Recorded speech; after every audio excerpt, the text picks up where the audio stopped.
Hello and welcome to another episode of Aadha Gyaan podcast. आज के episode में हम बात करने वाले हैं what happens to the mind and body of astronauts जो कि महीनों तक आईएसएस में अपना वक्त बिताते हैं अंडर माइक्रोग्रेविटी।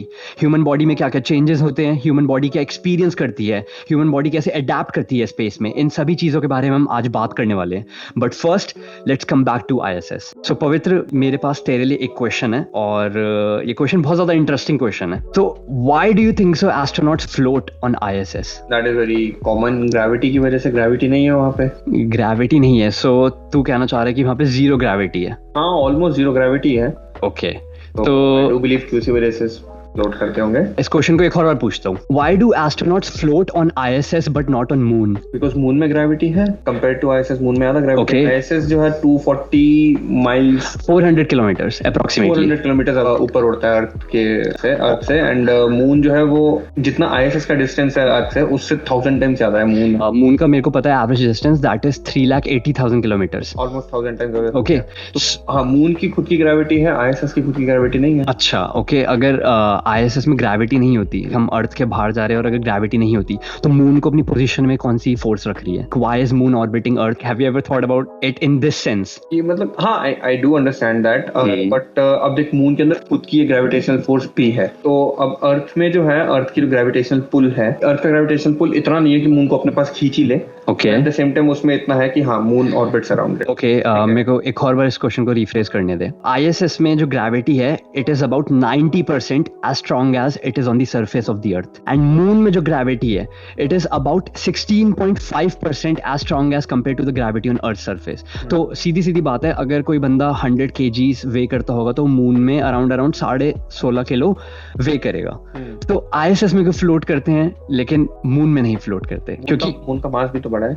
मून का मास बड़ा है, that is right, but why do people think कि there is no gravity on ISS? अगर ग्रेविटी नहीं होगी तो सबसे पहली बात सन की ग्रेविटी है, अर्थ ऑर्बिट कर रहा है सन को, मून ऑर्बिट कर रहा है अर्थ को, तो ग्रेविटी ग्रेविटी है स्पेस में। There is no such thing as कि ग्रेविटी नहीं है, ठीक है? तो ग्रेविटी है, तो इसका बेसिक आंसर है जो तूने बोला जीरो ग्रेविटी, यही मैं आंसर एक्सपेक्ट कर रहा था क्योंकि यही आंसर हर इंसान देता है हर जगह है। बट नासा ने एक टर्म निकाली है माइक्रो ग्रेविटी, ये मैंने इंट्रो में भी बोला था। नासा तक जीरो ग्रेविटी नहीं टर्म यूज करता, तो माइक्रो ग्रेविटी बेसिकली इस सेंस में है कि जो आईएसएस है वो कॉन्टिन्यूसली फ्री फॉल की स्टेट में, लाइक फ्री फॉल की स्टेट में कि इट इज कॉन्टिन्यूसली फॉलिंग, लेकिन वर्टिकली नहीं। अगर तुम उसको वर्टिकली इमेजिन करोगे तुम इसे इमेजिन नहीं कर पाओगे। अगर तुम इमेजिन करो तुम लिफ्ट में हो 100th फ्लोर पे और उसकी रोप कट गई और तुम लाइक वर्टिकली नीचे गिर रहे हो, तो वो भी फ्री फॉल की स्टेट है। Yes. ओके, और उस फ्री फॉल की स्टेट में यू विल वे नथिंग। अगर तुम उस फ्री फॉल की स्टेट में अपने हाथ से कोई बॉल ड्रॉप करते हो तो वो बॉल अपीयर करेगी as if it is floating. Okay, तो आईएसएस कॉन्टिन्यूसली फॉल कर रहा है towards the earth but not vertically. ISS orbital velocity की वजह से, ऑर्बिटल वेलोसिटी मतलब गोल गोल चक्कर काटने की जो उसकी वेलोसिटी है वो है अराउंड 28,000 किलोमीटर पर आवर, यानी कि 45 मिनट्स में सनराइज, 45 मिनट्स में सनसेट। तो आईएसएस जो है वो गोल गोल अर्थ की तरफ घूम रहा है और उसकी ऑर्बिटल स्पीड की वजह से वो फॉरवर्ड गिर रहा है। सो बाय द टाइम वो अर्थ में गिरता है, earth curves away from ISS and ISS fall around the earth. Oh nice, काफी साइंस। हाँ, it falls around the earth. तो इसको तुम लाइक इमेजिन कर सकते हो कि सुपरमैन गोल्फ खेल रहा है और सुपरमैन ने गोल्फ क्लब से हिट करा तो बॉल जाएगी इस एंगल में और स्पीड से कि वो अर्थ का पूरा चक्कर काट के सुपरमैन के पास वापस आ जाए। So are you getting my point here? Orbital speed. Now let's come back कि इस माइक्रोग्रेविटी की वजह से, इस कॉन्टिन्यूस फ्री फॉल स्टेट की वजह से एस्ट्रोनॉट जो आईएसएस में रहते हैं वो हमेशा फ्लोट कर रहे होते हैं, उनके जितने भी ऑब्जेक्ट्स हैं वो हमेशा फ्लोट कर रहे होते हैं। तो इसकी वजह से क्या इम्पैक्ट पड़ता है उनकी माइंड एंड बॉडी में? अगर हम स्टार्ट करें तो रेडिएशन से बात करते हैं। ग्रेविटी के बाद ऑफ कोर्स जेन्युइनली जायज है, बट रेडिएशन जिससे उनका एक्सपोजर है यार कॉन्स्टेंटली, ठीक है? सबसे पहले तो कैंसर सबसे बड़ा या नो ब्रेनर, ठीक है? उसके बाद तो डीजेनरेशन डिजीजेस यार, डीएनए डैमेज और ये सारी चीजें। एग्जैक्टली। फिर रेडिएशन सिकनेस बहुत कॉमन है, जो न्यूक्लियर प्लांट्स में काम करते हैं उनको सबसे ज्यादा एक्सपीरियंस। राइट, ठीक है? And the final one being the changes in the nervous system. एक और चीज है रेडिएशन के बारे में मैं बोलना चाहूंगा कि जो आईएसएस में एस्ट्रोनॉट्स रहते हैं they are exposed to over 10 times more radiation than on earth. Of course, और जायज है यार, जायज है। मतलब लगा लो जो आईएसएस की प्रोटेक्टिव लेयर्स भी है वो भी उनको प्रोटेक्ट नहीं कर पाती, they are continuously getting bombarded with radiation. लेकिन अब कमाल की बात क्या है, वो एटमॉस्फेयर नहीं है उनके पास, लेकिन उनके पास एक और प्रोटेक्टिव ब्लैंकेट है, वो है मैग्नेटोस्फेयर। तो मैग्नेटोस्फेयर जो अर्थ का मैग्नेटिज्म है, वो बेसिकली एक ब्लैंकेट की तरह काम करता है, और वो जो तुम्हारा ISS है वो सिर्फ 400 किलोमीटर अबव है ऑन एन एवरेज। तो मैग्नेटोस्फेयर के बाहर नहीं है वो, मैग्नेटोस्फेयर फिर भी उसे ब्लैंकेट से कवर कर देता है। तो एक तो रेडिएशन था, and what else do you think उनकी माइंड बॉडी पे और क्या क्या फर्क पड़ सकते हैं जो एस्ट्रोनॉट्स ISS में वक्त बिताते हैं महीनों तक? माइंड की बात करें तो उनको अगर आइसोलेशन एक बहुत बड़ा राइट, हमने एक बहुत बड़ा एग्जांपल देख लिया कोरोना में देख लिया हम लोगों ने, आइसोलेशन से लोगों को कितना ऐसे, and we are still living with our family.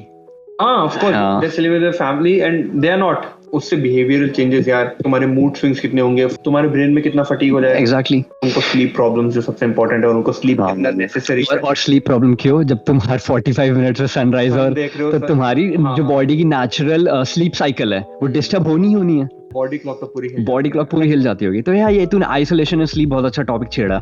और आइसोलेशन डेफिनेटली उनको डिप्रेशन के भी शिकार हो सकते हैं, क्योंकि यार तुम 3 या 4 लोगों की शक्ल ही देख रहे हो महीनों तक, और एक क्लोज्ड एनवायरनमेंट में रह रहे हो तुम। क्लोज एनवायरनमेंट में मैं एक और चीज बोलना चाहूंगा कि क्लोज एनवायरनमेंट इम्यून सिस्टम पे भी बहुत इफेक्ट डालता है। जैसे कि कोरोना में भी बात हुई थी कि सब लोग बोल रहे थे कि क्लोज एनवायरनमेंट्स में मत करो पार्टी, ओपन एनवायरनमेंट्स में फिर भी कम चांसेस होते हैं इन्फेक्शन होने के, क्लोज एनवायरनमेंट्स में चांसेस बहुत हाई हो जाते हैं। नॉट जस्ट कोविड, मैंने बहुत पहले अराउंड 2017 में एक स्टडी पढ़ी थी, बट इट एक्चुअली प्रूव्ड कि अगर आप अपने घर में ज्यादा टाइम स्पेंड करोगे और बाहर नहीं निकलोगे तो it will effect your immune system, it will effect your body, and सबसे ज्यादा इफेक्ट जहां करेगा वो आपके माइंड पे करेगा। डेफिनेटली फ्रेश एयर नहीं है, फ्रेश एयर ही नहीं है आपके, and that will actually effect you not today but आगे जाके आपको डिजीजेस होने लग जाएंगी, like you will definitely go crazy. हम अपने घरों में रह रहे होते हैं कोरोना में, जब लॉकडाउन, तो ऐसा लग रहा था कि यार कब लॉकडाउन खुले, मैं अपने दोस्तों के साथ बाहर निकलूं। तो ऑब्वियसली फ्रेश एयर नहीं है, और एक और इम्यून सिस्टम का एक और रीजन, ISS 23 साल से अर्थ के चक्कर काट रहा है, और 23 साल से उसमें इंटेंसिव क्लीनिंग नहीं हुई है। तो कंटामिनेशन, उसमें कितना हाई कंटामिनेशन, और द एक्सरसाइज, वो सारा पसीना, वो सारा माइक्रोबियल लाइफ, वो बहुत आसानी से ट्रांसफर हो सकते हैं क्लोज एनवायरनमेंट्स में। तो ये सारी चीज, और प्लस रेडिएशन भी कहीं ना कहीं इम्यून सिस्टम पे इफेक्ट करता होगा, लाइक डेफिनेटली। तो अब जैसे मैंने थोड़ी देर पहले एक्सरसाइज की बात करी, तो एक्सरसाइज करना क्यों जरूरी होता है एस्ट्रोनॉट्स के लिए? फिर से लेमन टर्म्स में बात करेंगे, जीरो ग्रेविटी में रहते हैं यार वो, माइक्रोग्रेविटी माइक्रो लेमन से उठ गए हम लोग, लेमन से उठ गए। माइक्रोग्रेविटी में यार अब तुम्हारी टांगे बिल्कुल काम नहीं कर रही हैं, राइट। लोअर लेग्स तो बिल्कुल ही नहीं, जो हम लोग ऐसे दिखाते हैं देख काफ्स बन गई तेरे वहां पे काफ्स उड़ जाती हैं। तुम कितना भी लेग डे कर लो कुछ नहीं हो पाएगा, कुछ नहीं है। तुम्हारी लोअर लेग काम ही नहीं कर रही है, तुम्हारी बॉडी में कुछ काम नहीं कर रहा है, you are only using your hands, वो भी सिर्फ मूव करने के लिए। चीजें ऑब्जेक्ट, अगर तुम ऑब्जेक्ट को लिफ्ट करोगे दे वे नथिंग। Exactly, वहाँ पे the objects weigh nothing, तो they have to exercise, otherwise they lose muscles, and that is proven कि they lose muscles. Right. Exercise करने के बाद भी जब अर्थ पे वापस आते हैं, वो लोग कुछ दिन तक तो ढंग से भी नहीं खड़े हो पाते। Right. हम लोग तो देखते हैं ये लोग वापस एस्ट्रोनॉट मूवीज में भागते हुए आ रहे हैं, no, it's not possible, भाग ही नहीं सकते। Exactly, उनको महीनों तक इनफैक्ट क्या कहते हैं, जॉइंट्स में दर्द और ये सारी चीजें, स्पेलिंग, मतलब बिल्कुल एक बेबी बन जाते हैं यहाँ पे, we need help। हाँ, उनकी बॉडी रीडिजाइन हो जाती है, उनको दोबारा चलना सीखना पड़ता है। तो इसका एक साइंटिफिक टर्म है, it is called bone and muscle atrophy. Atrophy का मतलब होता है ग्रेजुअल डिक्लाइन, ठीक है? तो इसका नाम से पता चल रहा है, बोन एंड मसल में ग्रेजुअल डिक्लाइन आना, ठीक है? तो मैंने पढ़ा था कि बोन डेंसिटी ड्रॉप्स बाय 1% इन 1 month।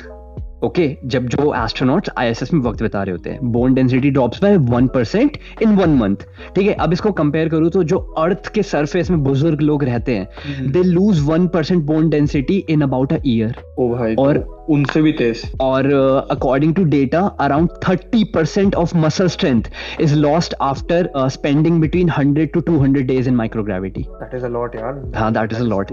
तो इसको काउंटर करने के लिए कि उनको कार्डियो एंड वेट लिफ्टिंग करनी पड़ती है। Weight lifting like heavy weights नहीं, क्योंकि हैवी वेट्स अगर वहां पे उठाएंगे तो ISS का खर्चा बहुत बढ़ जाएगा। तो रेसिस्टेंस वाली ट्रेनिंग करते हैं।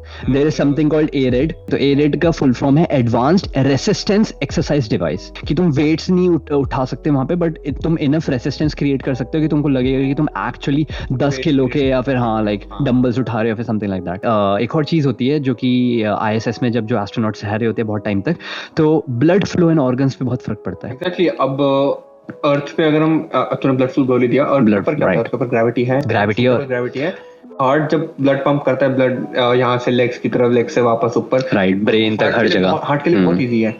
नहीं, बहुत इजी कहाँ पर है? नहीं, अर्थ के ऊपर अर्थ के ऊपर इजी है, अर्थ के ऊपर ब्लड पंप करना हार्ट के लिए इजी है, बट वहां जाके जब माइक्रोग्रेविटी में हार्ट के ऊपर बहुत प्रेशर पड़ता है ब्लड पंप करने के लिए। ओके, मैंने एकदम इसका पोलर ऑपोजिट पढ़ा है। मैंने पढ़ा है कि अर्थ में ग्रेविटी की वजह से क्या कहते हैं ब्लड हार्ट को ज्यादा वर्क करना पड़ता है, लेकिन मैंने पढ़ा नहीं। मैंने इनफैक्ट एक गैरेट रीजमैन करके फॉर्मर नासा का एस्ट्रोनॉट है, तो गैरेट रीजमैन ने ही मैं उसका इंटरव्यू सुन रहा था, तो गैरेट रीजमैन ने बोला था जो ब्लड है, ब्लड तुम्हारी अपर बॉडी में जमा होने लग जाता है क्योंकि ग्रेविटी से पुश डाउन नहीं कर रही होती लाइक रेगुलर बेसिस पे, तो ब्लड अपर बॉडी में जमा होने लग जाता है, और इसकी वजह से क्या होता है कि मैंने और भी जगह पढ़ा था है कि हार्ट को उतना ज्यादा ब्लड पंप नहीं करना पड़ता। तो अगर हार्ट को उतना ज्यादा ब्लड पंप नहीं करना पड़ता तो जो लोग बहुत ज्यादा टाइम स्पेंड करते हैं स्पेस में, उनका हार्ट श्रिंक हो जाता है साइज में, क्योंकि heart is like okay I am on a vacation. Heart को इतने ज्यादा हार्ड वर्क नहीं करना कि टांगों से वापस ब्लड को पूरा पंप करना ऊपर तक।